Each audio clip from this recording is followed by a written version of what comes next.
하나님의 말씀 봉독하겠습니다. 에스겔서 10장 15절에서 22절까지의 말씀입니다.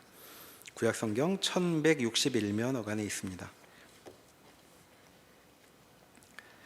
그룹들이 올라가니 그들은 내가 그발 강가에서 보던 생물이라. 그룹들이 나아갈 때에는 바퀴도 그 곁에서 나아가고, 그룹들이 날개를 들고 땅에서 올라가려 할 때에도 바퀴가 그 곁을 떠나지 아니하며, 그들이 서면 이들도 서고 그들이 올라가면 이들도 함께 올라가니 이는 생물의 영이 바퀴 가운데에 있음이더라. 여호와의 영광이 성전 문지방을 떠나서 그룹들 위에 머무르니 그룹들이 날개를 들고 내 눈 앞에 땅에서 올라가는데, 그들이 나아갈 때에 바퀴도 그 곁에서 함께 하더라. 그들이 여호와의 전으로 들어가는 동문에 머물고 이스라엘 하나님의 영광이 그 위에 덮였더라. 그것은 내가 그발 강가에서 보던 이스라엘의 하나님 아래에 있던 생물이라. 그들이 그룹인 줄 내가 아니라. 각기 내 얼굴과 내 날개가 있으며 날개 밑에는 사람의 손 형상이 있으니 그 얼굴의 형상은 내가 그발 강가에서 보던 얼굴이며 그 모양과 그 몸도 그러하며 각기 곧게 앞으로 가더라. 아멘.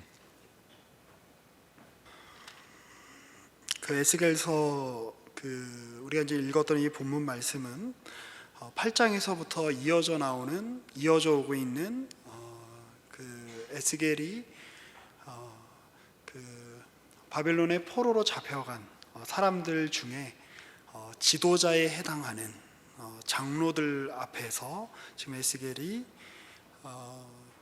그 자기가 본 것을 지금 이야기하고 있는 이제 대목입니다. 에스겔이 이제 바벨론의 포로로 잡혀가서 어느 날 그발 강가에서 하나님의 부르심을 받죠. 아마도 그가 30세가 되던 해에, 그는 원래 제사장 가문 출신이었기 때문에 통상적인 경우라면 이제 제사장 역할을 수행해야 되는 그 나이에 그는 포로로 잡혀와서 하나님의 음성을 듣고 선지자로서의 이제 사역을 시작하게 됩니다.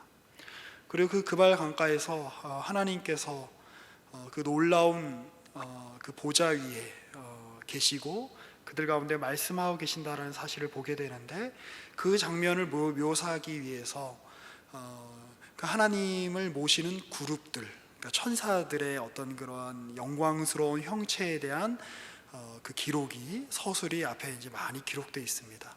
그리고 그러한 그 그룹에 대한 그 하나님을 모시는 천사에 대한 그러한 그 서술에는 또한 그 놀라운 모양의 어떤 그 바퀴의 형상을 또 이렇게 묘사를 이렇게 해줌으로써 그 하나님의 이 보좌가 고정된 것이 아니라 시공간을 이렇게 넘나드는, 시공간에 제약되어 있는 보좌가 아니라 시공간의 제약을 넘어서서 통치하시는 그 어떤 하나님의 다스리심과 임재와 말씀을 이제 묘사를 해주고 있죠.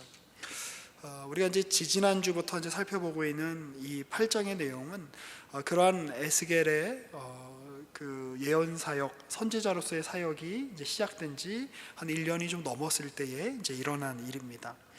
8장 1절로 이제 다시 우리가 한번 돌아가서 확인을 해보면, 여섯째 해 여섯째 달 초닷새에 나는 집에 앉았고 유다의 장로들은 내 앞에 앉아 있는데 주 여호와의 권능이 거기에서 내게 내렸다라고 되어 있죠.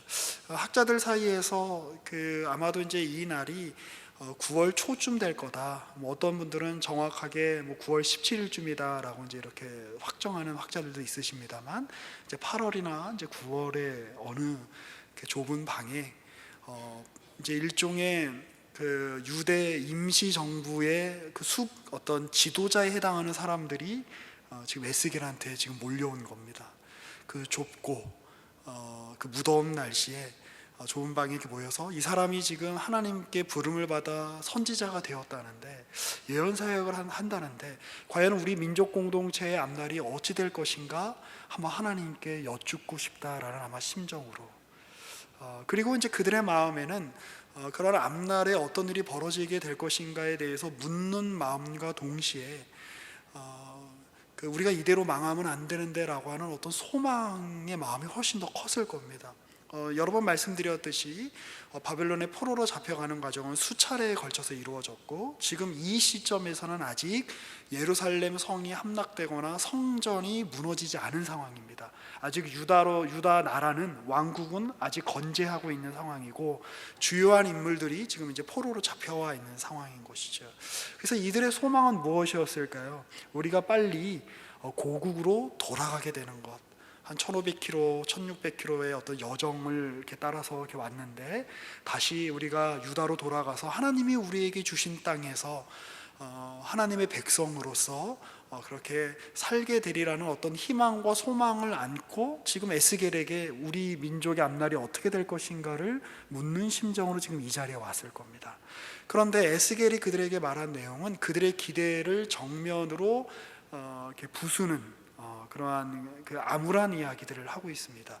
핵심적인 메시지는 이 8장에서 10장, 11장으로 이어지는 핵심적인 메시지는 무엇이냐면, 결국에는 성전이 무너지게 될 것이다. 예루살렘 성이 함락될 것이다. 모두가 다 포로로 잡혀오게 될 것이고 도륙을 당할 것이다 라고 하는 무시무시한 심판의 메시지를 지금 전해주고 있는 것입니다. 그래서 이 8장에서는 이제 그러한 내용의 이러한 일이 일어날 거다라고 하는 내용에 대해서 이야기를 해주고 있고, 9장에서는 그러면 왜 예루살렘이 벌을 받을 수밖에 없는가라고 하는 내용에 대해 이 8장과 이 9장에 걸쳐서 아주 구체적으로 그들의 죄악상을 보여주고 있는 겁니다. 그리고 9장에서는 그들이 어떻게 벌을 받게 될 것인가에 대해서 아주 강력하게 그 말씀을 하고 계시죠. 하나님의 영이 지금 에스겔을 끌어서 지금 예루살렘 앞에 지금 데려가고 계시죠. 그러면서 하나님이 이렇게 말씀하고 계시는 겁니다. 우리 지지난주에 있었던 설교의 내용을 다시 한번 떠올려 보시면 좋을 것 같은데요. 야, 이 성전들 한번 봐라. 성전은 왜 세워진 거냐? 여러분, 그 예루살렘의 성전이 왜 세워졌죠? 그 솔로몬이 가지고 있었던 어떤 지혜를 자랑하기 위해서 세웠나요? 아니면 다윗 왕 때부터 이미 기획이 되었기 때문에 그들이 가지고 있는 어떤 국력과 그들이 가지고 있는 어떤 기술력을 자랑하려고 만든 것이 성전입니까? 아닙니다. 성전은 이스라엘이 하나님의 백성이라고 하는 사실을 보여주는 어떠한 상징입니다. 어떤 표입니다. 그런데 이들이 하나님을 온전히 섬기고 하나님의 말씀을 듣는 민족이다, 하나님을 예배하는 민족이다 라고 하는 것을 드러내야 되는, 그리고 그러한 드러냄의 행위로 절기를 지키고 제사를 지내야 되는 성전 앞에 무슨 일이 벌어지고 있는가? 하나님의 가정이 여기시는 가나안의 우상들이 섬겨지고 있더라라고 하는 겁니다. 그러니까 에스겔이 기가 막히죠. 이거 너무 이 하나님의 신 앞에 좀 이렇게 의인화시켜서 표현하면, 하나님의 신이 지금 에스겔을 데리고 야, 너 지금 저거 보이냐? 그 에스겔의 마음이 얼마나 민망했을까 이런 생각이 듭니다. 그런데 더 성전 안으로 깊이 들어갑니다. 그렇죠. 구멍 뚫린 방들 사이에 구멍을 내서 저 안에 뭐가 있는지 한번 봐라. 그래서 그걸 이렇게 봅니다. 그걸 보았더니 뭐가 있는 거죠? 애굽의 온갖 신들의 그림이 그려져 있는 겁니다. 마치 그러니까 이러한 장면들, 그리고 더 깊숙이 성전 안쪽으로 이렇게 들어가자 하나님의 이름을 높이고 하나님을 섬겨야 되는 사람들이, 그리고 가장 내밀한 장소에서부터 또 그 당시에 강력한 어떤 그 제국이었던 아수르의 신들인 어떤 일월 성신, 태양신, 달의 신, 별의 신을 섬기는 이런 대목들을 보여주고 있고, 또 바벨론의 신 담무스를 섬기는 그런 모습을 이렇게 쭉 보여주고 있는 겁니다. 그러니까 지금처럼 어떤 그 저널리즘이나 어떤 방송이 발달되지 않았던 시기에 아마도 이러한 장면들은 그 에스겔판 혹은 기원전 그 7세기 판에 뭐 그것이 알고 싶다나 아니면 뭐 PD 수첩 같은 그런 아마 그런 그 효과를 만들어냈을 것입니다. 왜? 제목은 이거죠. 왜 예루살렘 성전은 패망할 수밖에 없었는가? 그 안에서 무슨 일이 일어났는가? 그래서 이러한 장면들을 폭로하는 것들을 통해서, 만약 하나님이 정말로 살아계시고 그리고 하나님이 정말 언약에 신실하신 하나님이시라면, 제가 여러 번 설교 때 말씀을 드렸습니다만 레위기 26장이나 신명기 28장에 이렇게 보면 그 앞에 있는 언약의 내용들을 이렇게 충분히 설명한 다음에 그들에게 복과 또 이 저주의 경고가 동시에 이스라엘 백성들에게 주어지고 있다는 걸 알 수가 있죠. 그러니까 언약의 내용에는 단지 내가 너희 하나님이 될 거고 너희가 잘 될 거야, 너희가 좋은 생각만 하고 긍정적인 생각을 하면 너희 앞에 좋은 일들만 펼쳐질 거야 라고 하는 내용이 전혀 없습니다. 너희가 내 말을 듣지 않으면 내가 철저하게 너희를 응징할 것이다 라고 하는 그냥 무시무시한 내용들이 포함되어 있습니다. 그래서 만약에 하나님이 언약에 신실하신 분이고, 첫 번째 조건이죠. 그리고 만약에 하나님이 그 언약을 지키실 만한 능력이 있으신 참된 신이시라면, 하나님의 그 언약을 철저하게 거부하고 언약을 깨는 이스라엘에게 하나님이 잠잠고 계시다면 그분은 하나님이 아닌 거죠. 그러니까 오히려 이 8장과 9장의 내용을 통해서 하나님이 자기 백성인 이스라엘의 적이 되시고 그들의 대적이 되시고 그들의 원수가 되셔서 그들을 철저히 응징하시는 이런 대목들을 통해서 오히려 하나님이 하나님이시구나 라고 하는 사실을 이스라엘은, 그리고 그 이스라엘의 심판을 보게 되는 열방은 깊이 있게 깨닫게 된다라고 하는 것입니다.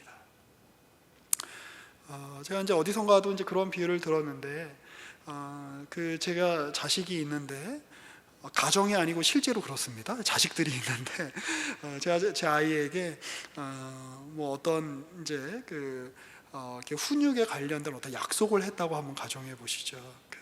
너 하루에 TV는 1시간 이하로 보는 거야. 넘게 보면 아빠한테 혼나. 그리고 네가 그 약속을 잘 지키면 아빠가 좋은 선물을 사줄게 라고 약속을 했다고 한번 쳐보시죠.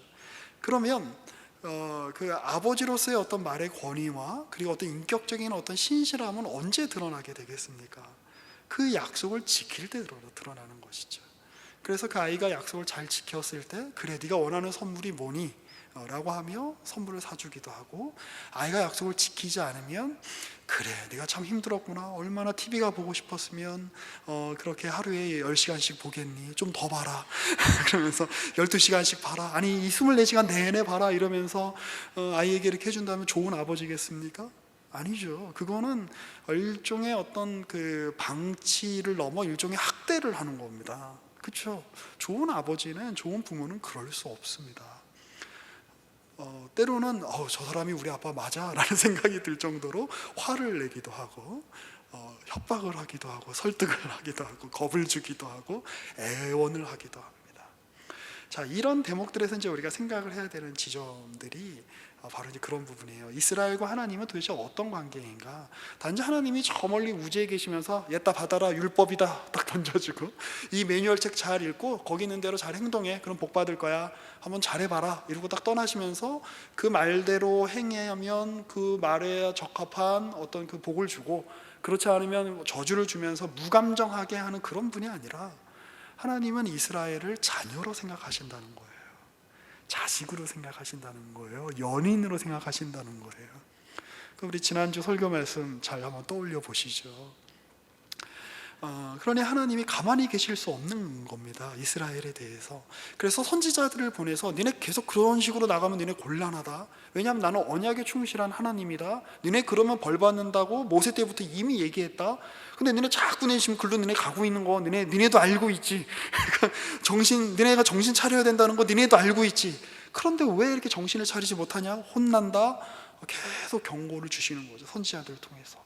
그런데 그 경고가 그들에게 먹혀들지 않자 주님께서 최후의 수단으로 바벨론을 들어 어떤 굉장히 강력한 어떤 조치를 취하게 되시는 거죠. 제가 이제 지난달에 처음으로 집에 있는 텔레비전을 갖다 버려야 되겠다 이런 생각을 했거든요. 아이가 계속 텔레비전 앞에서 못 떠나니까 제 어렸을 때가 떠올랐습니다. 저희 부모님이 너 그러면 텔레비전 갖다 버린다 말하면서. 그래서 이제 남자아이만 셋을 키우는 제 후배한테 전화를 해서 내가 되게 고민이야 그랬더니 그 친구는 저보다 나이가 한 6살 좀 어린데 껄껄껄 웃으면서 형, 저는 이미 텔레비전을 2번 버렸어요. 이렇게 이야기하더라고요. 강력한 조치를 취하지 않으면, 그렇게 흔들지 않으면, 그런 어떤 흔들리는 과정이 없이 인간이 자기 스스로의 어떤 잘못과 실수를 깨닫고 돌아서기란 쉬운 일이 아니죠. 그런데 그 과정을 하나님이 허용하시는 겁니다. 그 과정을 겪는 겁니다. 근데 여기가 그 아주 굉장히 이스라엘의 역사를 보면서, 그리고 이스라엘의 역사에 가 이제 우리의 어떤 성도의 어떤 삶의 어떤 중요한 하나의 예표라고 하는 사실을 떠올릴 때 굉장히 삼삼한 부분입니다. 왜냐하면 이 성경의 내용이 하나님의 말씀만 지금 성경에 들어와 있는 것이 아니잖아요. 그러니까 예를 들어 하나님이 모세에게 주신, 나는 너희를 이렇게 생각한다, 나는 너희와 이렇게 언약을 맺었다, 난 너희에게 이렇게 복을 주기 원한다, 너희 이런 내 계명을 지켜야 된다라고 하는 하나님의 어떤 그러한 그 좋은 말씀만 성경에 기록되어 있는 것이 아니라, 끊임없이 그 말씀에 거부하고 거역하는 이스라엘의 못난 짓도 지금 어디에 들어와 있는 겁니까? 성경에 들어와 있는 겁니다. 그리고 이스라엘이 겪게 되는 그 갈등과 고민과 번뇌와, 그리고 어디까지 잡혀가요? 포로로 잡혀가고, 이제 오늘 우리가 다루려고 하는 부분은 뭐냐면, 하나님이 지금 이스라엘과 척을 두시겠다라고 말씀하시는 거예요. 그 부모님이 그 자녀가 이렇게 말을 하는데 듣다가 그냥 정말 안 들으면 이제 어떻게 하죠? 너 이제 나 엄마라고 부르지 마. 너 이제 나 아빠라고 부르지 마. 너 내 자식 아니야. 라고 하는 지경까지 가죠. 지금 이제 오늘 이제 우리가 살펴보려고 하는 그런 대목들이 바로 이제 이런 이제 대목들입니다.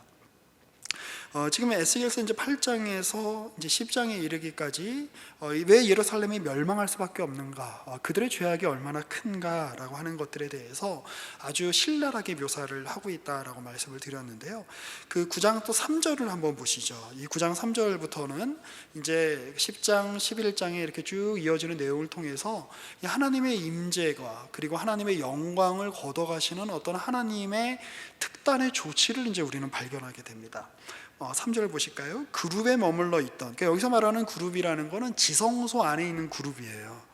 이제 그 하나님께서 모세의 때에 성막을 만들어라라고 하고, 그 성막 안에 이제 언약궤가 있죠. 그리고 이제 언약궤를 장식하는 어떤 천사의 어떤 그 날개의 형상이 바로 이제 그룹인데, 이제 전통적으로 여호와께서 그 그룹 사이에 자정하신다라고 하는 그런 식의 이제 이해를 이스라엘은 이제 가지고 있었습니다. 그러니까 이제 시각적으로 한번 표현을 해보면, 지금 예루살렘 성전이 있고, 그 성전 뜰이 있고, 성전에 그 내밀한 방들이 있고, 지성소를 지나서 안쪽에 깊이 들어가면 그 뭐죠? 이제 언약궤가 있는 거죠. 그 언약궤가 그 그룹으로 이렇게 장식되어 있고, 거기가 주님께서 임재하시는, 거기 주님께서 계시는 좌소, 그러니까 앉아 계시는 장소, 주님께서 거하시는 장소라고 그렇게 이제 여겼던 것이죠. 그런데 그룹에 머물러 있던 이스라엘 하나님의 영광이 어떻게 되냐? 성전 문지방에 이르게 됩니다. 그러니까 그 지성소의 깊숙한 곳에서 이제 성전과 성전의 그 외부를 이렇게 이제 경계짓는 문지방으로 여호와의 영광이 이동을 하죠. 이 구약 성경에서 하나님의 영광, 이제 히브리어로 카보트라고 하는 말이죠. 이 말이 이제 사용될 때는 주로 하나님의 임재, 하나님의 함께하심, 조금 이제 한자적인 표현을 쓴다면 하나님의 현존으로 이렇게 이제 이해를 했습니다. 그러니까 하나님의 영광이란 뭐냐? 하나님이 그곳에 거하시는 것이 하나님의 영광인 거예요. 그러니까 우리가 주님의 영광을 구할 때, 하나님 우리의 삶에 주님의 영광이 풍성하기를 원합니다 라고 할 때에 하나님의 영광이 드러나는 방식은 뭐냐? 어떤 화려한 건물이나 어떤 조직이나 어떤 외적 조건들로 드러나는 것이 아니라 무엇으로 드러나는 것입니까? 하나님의 함께하심. 그 하나님의 함께하심이 하나님의 영광인데, 그것이 극명하게 드러난 사건이 바로 예수 그리스도 사건인 거죠. 그러니까 주님께서 인간으로 이 땅에 현존하신 사건, 그것이야말로 최고로 어떤 하나님의 영광을 드러낸 사건입니다. 자, 어쨌든 이 하나님의 임재, 하나님의 이 영광이 지금 이스라엘을, 유다를 지금 이제 떠나는 이제 과정을 지금 이제 묘사를 해주고 계시는 것이죠.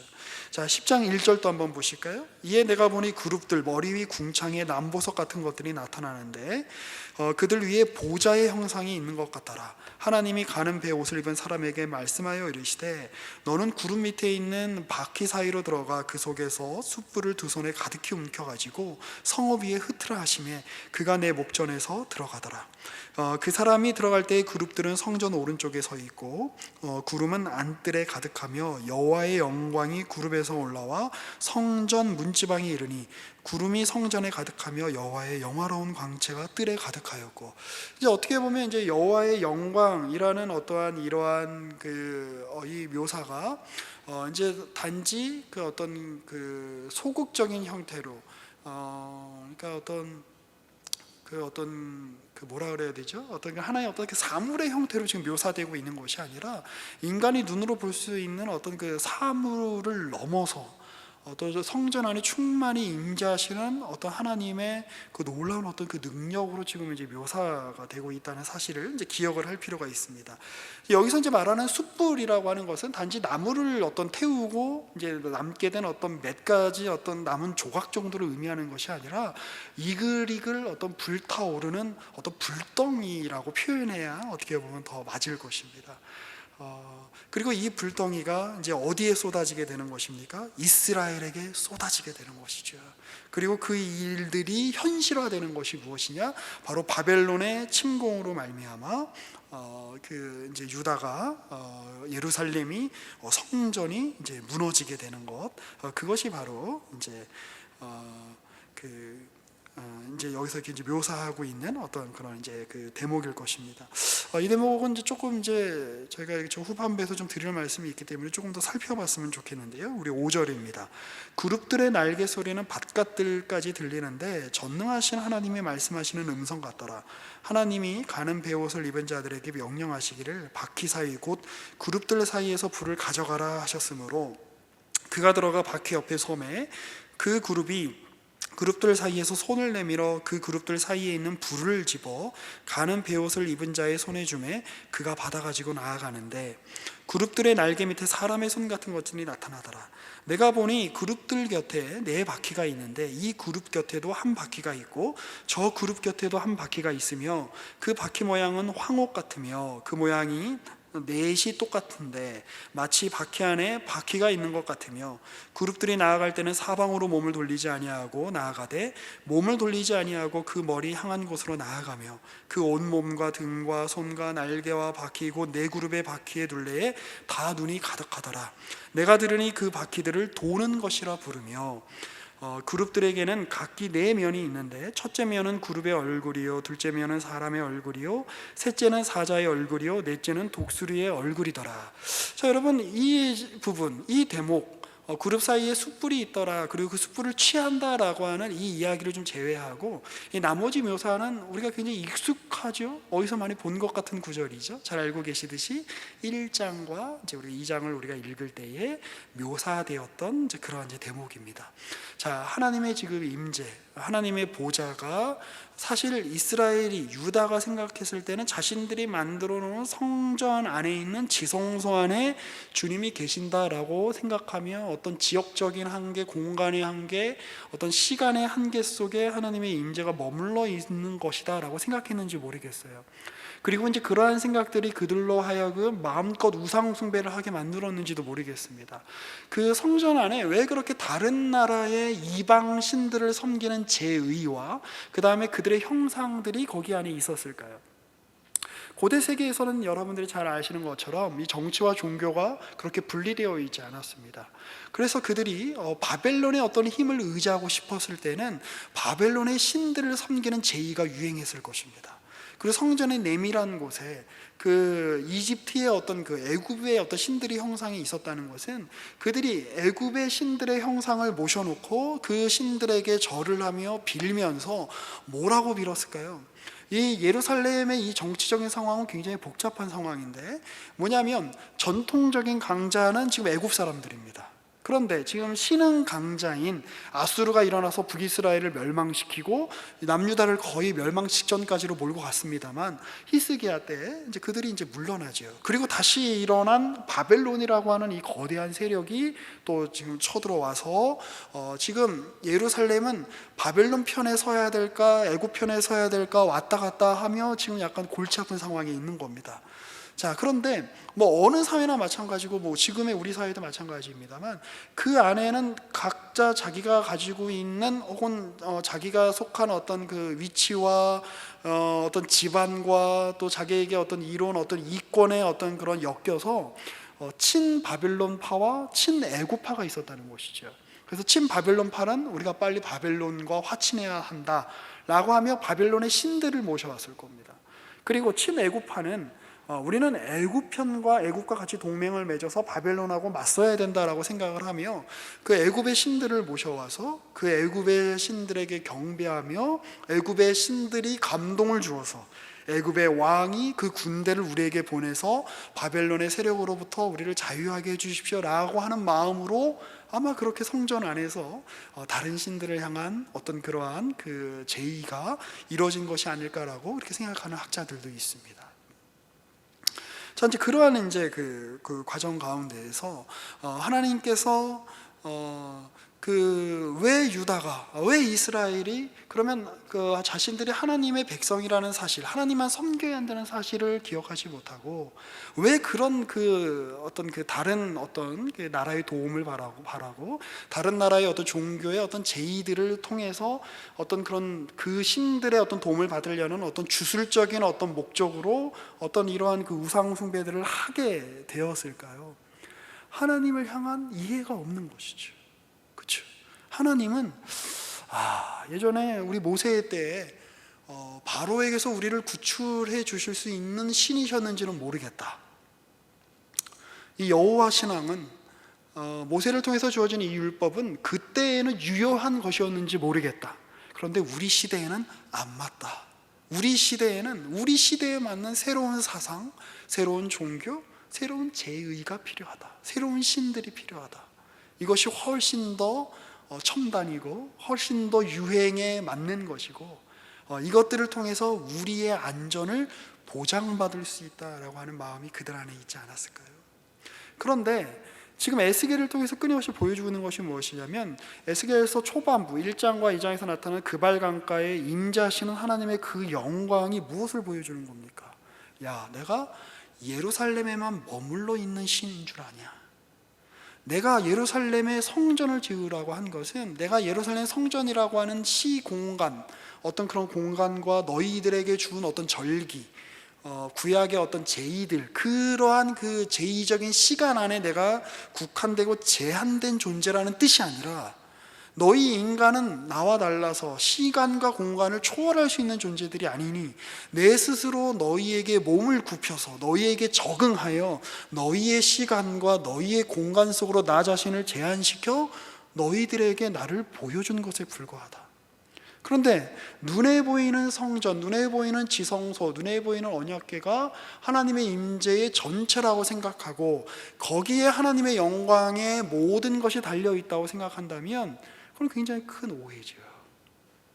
하나님을 그냥 인간이 만든 어떤 쇠붙이나 인간이 만든 어떤 조형물이나 인간이 만든 우상의 수준으로 전락시키는 꼴이 되는 것입니다. 나는 그거 용납할 수 없다. 그래서 나는 결단한다.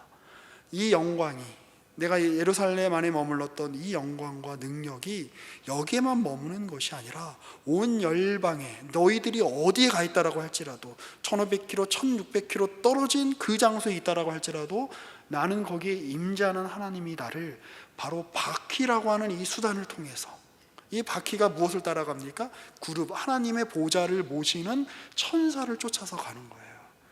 그리고 하나님의 보좌가 어디에든지 거기에 임재하시고, 하나님은 예루살렘에서만 통치하시는 하나님이 아니라 어디에서도 통치하시는 하나님이시다. 바벨론에서도 통치하시는 하나님이시다. 애굽에서도 통치하시는 하나님이다. 하나님은 특정한 시대에, 유다 왕국 시대에, 이스라엘 왕국 시대에, 특정 시대에만 통치하시는 하나님이 아니라 하나님은 특정한 시대를 넘어, 바벨론 시대를 넘어, 페르시아 시대를 넘어, 그리스의 어떤 시대를 넘어, 로마 시대를 넘어 하나님은 모든 인류의 역사와 모든 시간 속에서 마음껏 자신의 통치권을 행사하실 수 있는 분이다 라고 하는 것이 끊임없이 회전하는, 끊임없이 도는 바퀴들로 묘사되고 있는 하나님의 통치의 어떤 한 면이다라고 하는 것이죠. 우리가 그것을 기억할 필요가 있는 것입니다. 자, 이제 여호와의 영광은 우리 18절에 보시면 여호와의 영광이 성전 문지방을 떠나서 그룹들 위에 머물게 됩니다. 그리고 그룹들이 날개를 들고 내 눈앞에 땅에서 올라가는데 그들이 나아갈 때에 바퀴도 그 곁에서 함께하더라.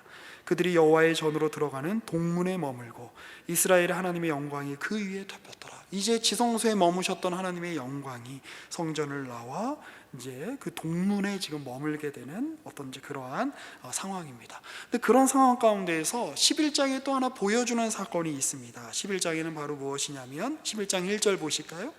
그때 주의 영이 나를 들어올려서 여호와의 전 동문 곧 동양한 문에 이르기로 보니, 자, 다시 한번 강조하는 겁니다. 왜 여호와의 영광이 이 성전을 떠날 수밖에 없는가? 그 성전에서 일어나는 일들을 한번 봐라 라고 하며, 자, 우리 1절 하반절을 봅니다. 거기에 25명이 있는데 아마도 성전을 섬기거나 또 예루살렘에서 중요한 직책을 감당했던 사람들일 겁니다.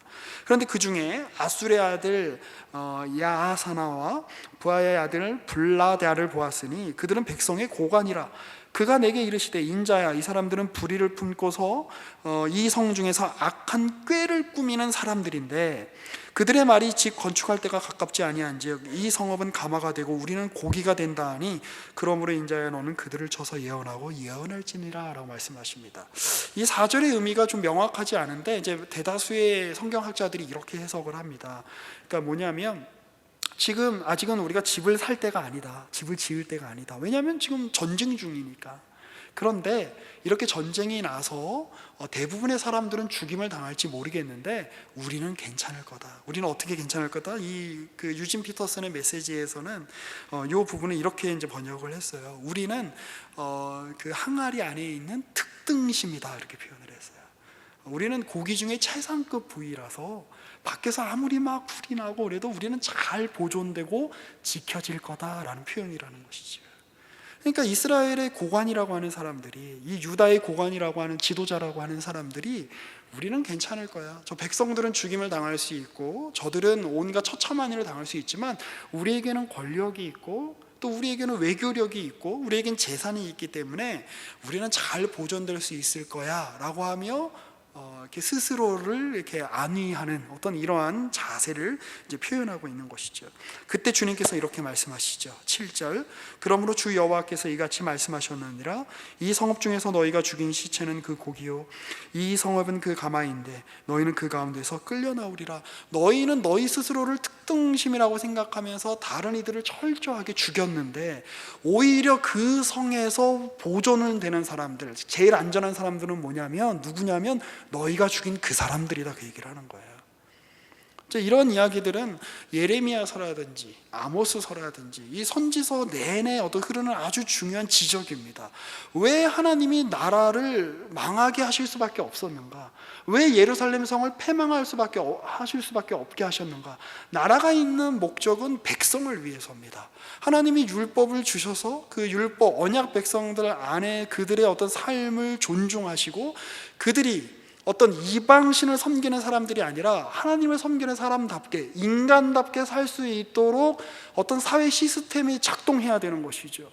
법이 그렇게 작동을 해야 되는 것이죠.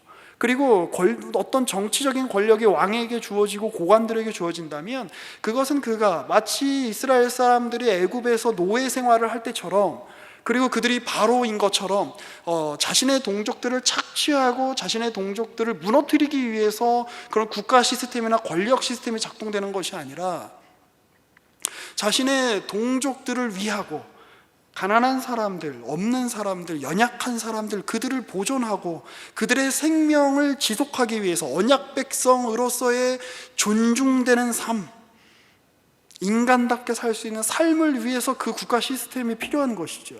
그런데 오히려 그 국가 시스템 속에서 권력의 정점에 있는 사람들이 오히려 하나님의 언약 백성들을 죽이는 일에 앞장섰으니 나 그거 그대로 못 보겠다, 이렇게 말씀하고 계시는 거죠. 내가 이런 성을 가만두고 있다면 내가 과연 공의로운 하나님이겠는가? 라고 주님이 묻고 계시는 겁니다. 그리고 이런 온갖 불의를 행하면서 온갖 이러한 그 거짓된 일들을 행하면서, 온갖 이런 악독한 일을 행하면서 나를 섬긴다고 하는 이 성전을, 그리고 그 안에 온갖 우상들을 숭배하는 이 성전을 내가 그대로 두고 보고만 있다면 내가 과연 하나님이겠는가? 주님이 지금 에스겔과 그 에스겔의 이야기를 듣고 있는 유다의 장로들에게 하고 계시는 말씀인 겁니다. 나는 그렇게 할 수 없다. 나는 영광 가운데 있는 여호와이기 때문이다.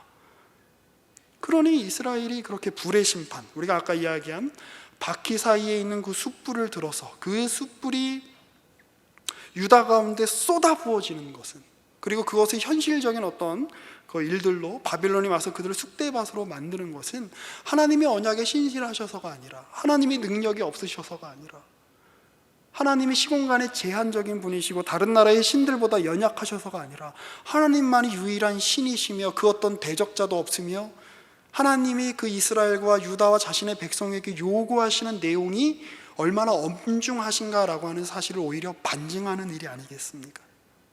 이제 여호와의 영광은 이제 이렇게 이동을 합니다. 그 22절을 한번 보실까요? 11장 22절. 그때 그룹들이 날개를 드는데 바퀴도 그 곁에 있고 이스라엘의 하나님의 영광도 그 뒤에 덮였더니 여호와의 영광이 성읍 가운데에서부터 올라가 성읍 동쪽 산에 머무르고, 이제 지성소 안에 있었던 하나님의 임재, 하나님의 현존의 상징, 하나님의 영광이 성전 문지방을 빠져나와 성전 동편 문으로 나와 이제 예루살렘 옆에 있는 산 위에 지금 서 있는 겁니다. 여호와의 영광이 성전을 떠나갔다. 이 얘기를 들었던 유다의 장로들, 지금 한 1500km쯤 떨어진 곳에서 에스겔의 그 골방에서 이 얘기를 듣고 있는 유다의 장로들의 마음은, 그 가슴은 아마 그 간담이 서늘해졌을 겁니다. 여호와의 영광이 떠났다면 이제 우리에게는 희망이 없는 거구나, 소망이 없는 거구나. 그런데 이 사이에 어떤 이야기가 있는 줄 아십니까? 하나님의 영광이 떠난다. 하나님의 영광이 이미 성전을 떠났다. 숯불의 재앙이 마치 소돔과 고모라를 하나님께서 불로 심판하시듯이 그렇게 이스라엘은, 유다는 예루살렘을 심판받게 될 것이다. 자, 그런데 그 사이에 이 말씀이 있습니다. 14절 한번 보실까요? 11장 14절. 여호와의 말씀이 내게 임하여 이르시되 인자야, 예루살렘 주민이 내 형제 곧 내 형제와 친척과 온 이스라엘 족속을 향하여 이르기를 너희는 여호와에게서 멀리 떠나라. 이 땅은 우리에게서 주어 기업이 되게 하신 것이라 하셨나니 그런즉 너는 말하기를 주 여호와의 말씀에 내가 비록 그들을 멀리 이방인 가운데로 쫓아내어 여러 나라에 흩었으나 그들이 도달한 나라들에서 내가 잠깐 그들에게 성소가 되리라 하셨다 하고, 눈에 보이는 성소는 사라진다. 그러나 나는 움직이는 여호와다. 나는 시공간의 제한을 받지 않는 하나님이다. 내가 바빌론에서 그 회중들 속에서, 아마 이제 역사적인 형태로는 성전이 무너지고 난 다음에 일어나게 된 어떤 회당의 형태를 생각을 해볼 수 있을 것입니다. 거기에서 나는 여전히 그들의 하나님이 될 거다라고 말씀하시죠. 그리고 17절, 너는 또 말하기를 주 여호와의 말씀에 내가 너희를 만민 가운데 모으며 너희를 흩은 여러 나라 가운데 모아내고 이스라엘 땅을 너희에게 주리라 하셨다 하라. 그들이 그리로 가서 그 가운데의 모든 미운 물건과 모든 가증한 것을 제거하여 버릴지라. 너희가 나보다 더 중요하게 생각했던 것, 너희가 어떤 사람들 앞에 자랑으로 생각했던 것들을 제하여 버리고 내 앞에 온전히 서라. 여호와의 영광을 구하라 라고 주님이 말씀하시며 이렇게 이어지죠. 19절, 내가 그들에게 한 마음을 주고 그 속에 새 영을 주며 그 몸에서 돌 같은 마음을 제거하고 살처럼 부드러운 마음을 주어 내 율례를 따르게 하겠다. 결국 하나님의 요구라고 하는 것은 얼마나 깊습니까? 구약 성경에서도 계속 요구하고 있는 거죠. 단지 율법을 지키면 그만이 아닌 거예요. 단지 절기를 지키면 그만이 아닌 거예요. 단지 예배 시간에 나와서 찬양 잘 드리고 헌금 잘 하고 그냥 이 자리에 잘 나와 있으면 그만인 게 아니라 하나님이 끊임없이 살펴보시는 것은 무엇이냐면 네 마음 안에 뭐가 있냐는 거예요. 너는 누구냐? 예배 시간에 나와 있는 너 말고, 여기서 찬양하는 너 말고, 진짜로 너의 삶에서, 너의 인생에서 너는 나를 누구라고 생각하느냐? 내가 만약에 참신이 아니라면, 내가 너희의 마음과 내가 너희의 육신과 내가 너희의 세계를, 이 세계를 창조한 참된 하나님이 아니라면 너희가 어떻게든 상관없다. 그냥 여기 와서 제사만 잘 드리면 되지. 여기 와서 찬양만 잘하면 되지. 여기 와서 절기만 잘 지키면 되지. 그러나 나는 너희를 만든 여호와다. 내가 단지 그 정도 내가 대우를 받으려고 너희를 언약 백성으로 부르는 것이 아니다. 나는 너희가 마음으로 전 존재로 나를 따르기를 원한다라고 하는 하나님의 요구가 여기에 있는 것입니다. 그리고 나는 너희가 포로로 잡혀가는 그 일을 감수하면서까지 나는 그 일을 너희에게 만들겠다. 11장 5절 보실까요? 하나님이 마음을 살펴보신다는 내용이 또 이렇게 표현되어 있죠. 여호와의 영이 내게 임하여 이르시되 너는 말하기를 여호와의 말씀에 이스라엘의 족속아 너희가 이렇게 말하였도다. 너희 마음에서 일어나는 것을 내가 다 아노라. 주님은 우리의 마음속 깊은 것을 살펴보시는 분이시다라고 하는 것입니다.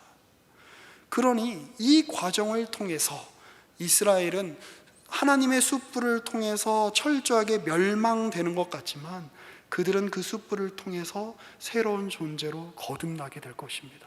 하나님의 요구는 우리가 단지 절기만 잘 지키면 되고 성전만 잘 가꾸면 되고 제사만 잘 지내면 되지라고 하는 수준이 아니라 마음속 깊은 곳에서부터 하나님을 경외하며 그분을 따르며 그분을 사랑하며 그분을 사랑하는 사람답게 자신의 경제 활동을, 자신의 인생을 가꾸지 않는다면 그건 주님이 요구하시는 것으로부터 우리는 한참 멀었구나라고 하는 사실을 그들은 깨닫게 되는 것일 겁니다. 제가 이 일에 대한 아주 좋은 비유를 생각을 해봤습니다. 제가 지난주에 우리 청년위부 부장 집사님한테 한 다큐멘터리를 소개받았는데 KBS 스페셜 도자기라는 그런 다큐멘터리였습니다. 2004년에 이제 방영을 했던 건데 재밌습니다. 나중에 보시면. 그런데 굉장히 흥미로운 대목이 있었어요. 그게 뭐냐면 흙을 이제 구워서 가마에 이렇게 떼잖아요. 그러면 이제 흙이 단단해지면서 이제 토기가 이렇게 나오게 되는데 보통 자연 상태에서 이제 일반적으로 이제 그렇게 하게 되면 기껏해야 600도에서 800도 정도로 구울 수 있다는 거예요. 근데 그렇게 구워진 그 토기는 여전히 그냥 흙의 성질을 갖고 있는 것이죠. 그래서 이제 거기다 물을 부으면 물이 이제 새기도 하고 이제 이렇게. 그런데 이제 중국이 오랫동안 전 세계에 수출한 아주 훌륭한 상품이 있는데 바로 뭐냐면 자기입니다. 자기. 이 자기는 적어도 한 1250도에서 1300도는 돼야지 이걸 만들 수 있다는 겁니다. 그리고 이제 고령토라고 하는, 제 기억이 맞다면 이제 이런 특별한 흙을 써야지만 이제 그 정도 온도에도 이제 견디고 이제 좋은 어떤 도자기를 만들어낼 수 있는 것이죠. 그렇게 해서 1250도에서 1300도를 넘어가게 되면 어떤 일이 벌어지냐면 흙의 성질에서 약간 여러분 자기를 떠올려 보시죠. 유리의 성질로 아예 성질 자체가 바뀌게 됩니다. 약간 반투명해지고 전혀 물이 흡수되지 않고 다른 존재로 바뀌게 되는 것이죠. 주님은 이스라엘을 그저 그런 흙으로, 그저 그런 도자기로 부르지 않으셨어요. 그저 그런 어떤 흙이라면 높은 고온이 올라갈 때 다 흐물어지고 없어질 겁니다. 그런데 특별한 형태의 흙, 특별한 형태의 가마에서는 그것이 흙의 성질이 바뀌어지고 새로운 어떤 존재로, 자기로, 청자로, 백자로 이렇게 거듭나게 되는 것이지. 하나님이 왜 이스라엘을 선택하셨을까요? 이스라엘의 장로들은 이런 생각 많이 했을 겁니다. 야, 우리가 차라리 바벨론의 시민으로 태어났으면 얼마나 좋았을까. 우리가 하나님께 선택받아서 우리가 이 무슨 고생인가. 참 비에 맞춰드리기 쉽지 않구나. 요구하는 수준이 다른 종교의 신들과는 너무나 다르구나. 마음까지 요구를 한다고.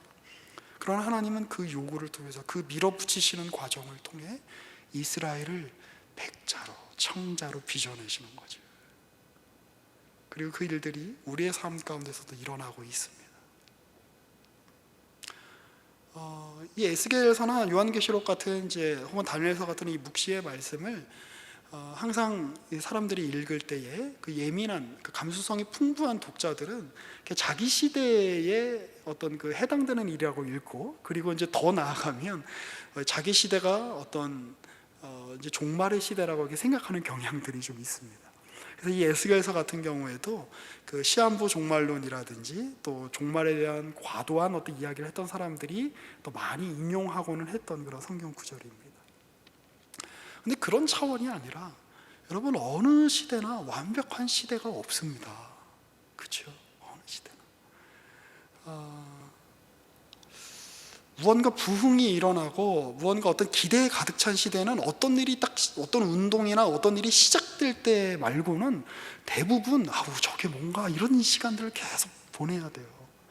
요즘 우리가 한국교회에서 일어나는 여러 가지 이렇게 이제 일들을 보면 약간 이렇게 두 가지 마음 중에 하나의 마음을 가지게 되는 것 같습니다. 하나는 그래, 저건 우리 교회랑은 뭐 이렇게 다른 얘기니까라고 하며 외면해 버리는 거죠. 이렇게 눈을 감는 거죠.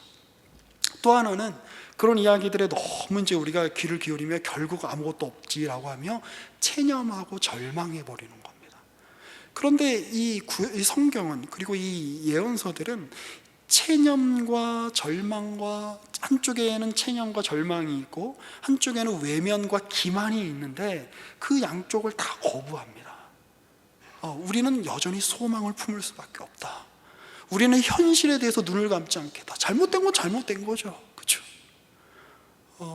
오늘날 우리에게도 충분히 그 유다 백성들이 저질렀던 죄악들의 모습들이 충분히 있습니다.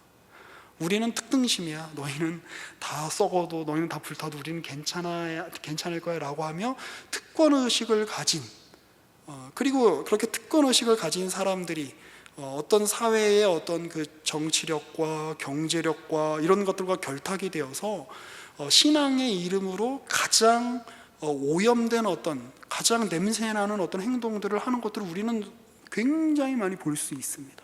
거기에 눈을 감아서는 안 됩니다. 하나님의 영광만이 드러나야 될, 하나님의 임재와 그분의 말씀이 드러나야 될 강단에서, 교회 공동체 안에서 인간이 높임을 받고 사람의 술수가 경배를 받는 일들을 우리가 얼마나 많이 보고 있습니까? 우리 시대에 하나님을 위한다는 이름으로 자신과 혹은 자신의 가족과 자신이 속한 이익 집단의 어떤 그 이익을 추구하며 하나님을 팔아먹는 인간들을 우리가 얼마나 많이 보고 있습니까? 목사들 중에, 장로들 중에 얼마나 많이 우리가 보고 있습니까? 그것에 우리가 눈을 감아서는 안 됩니다. 그런데 반대의 또 다른 극단, 그래 결국 세상에 뭐 선한 게 아무것도 없지, 희망이 없지 라고 하면, 교회에 무슨 소망이 있겠어 라고 하며 내가 교회 안 나가기를, 그냥 교회를 오늘부터 끊어야 되겠다, 나 그냥 기독교를 떠나야 되겠다, 혹은 인생에 아무 의미가 없다 라고 하며 허무와 어떤 체념과 절망 가운데 있는 것 또한 옳은 태도가 아니다라고 할 것입니다. 이 정도의, 여러분 한국교회가 지금 이제 여러 가지로 욕을 먹고는 있습니다만, 여러분 이 정도의 부패와 이 정도의 여러분 타락과 이 정도의 여러분 그 온갖 못난 짓들은 인류 역사에서 언제나 반복되었던 일들입니다. 언제 종교 권력이 세속 권력과 결탁되지 않았던 적이 언제 있었습니까? 교회 안에서 세속적으로 힘이 있고 어떤 재력이 있고 권력이 있는 사람들이 그렇지 않은 사람들보다 훨씬 더 대우받고 훨씬 더 인정받았던 그런 때가 없었던 적이 한 번도 없습니다. 그것은 주님이 오시는 날까지 우리가 겪고 넘어가야 될 어떤 중요한 현실적인 도전일 것입니다. 그런데 주님께서 그 일들을 최후의 완성이 이르기 전까지 계속 두고만 보시는 것이 아니라 주의 영광을 위해서 때로는 자신의 교회를, 그리고 자신의 백성들을 심판하시는 것 같은, 개인적으로도 그렇고 공동체적으로도 그렇고 시대적으로도 그렇습니다. 그런 날들이 옵니다. 있습니다. 어쩌면 우리가 지금 살아가야 되는 시대는 그런 시대인지 모르겠습니다. 숯불이 쏟아지는 것 같은 시대를 우리는 살아야 할지 모르겠습니다.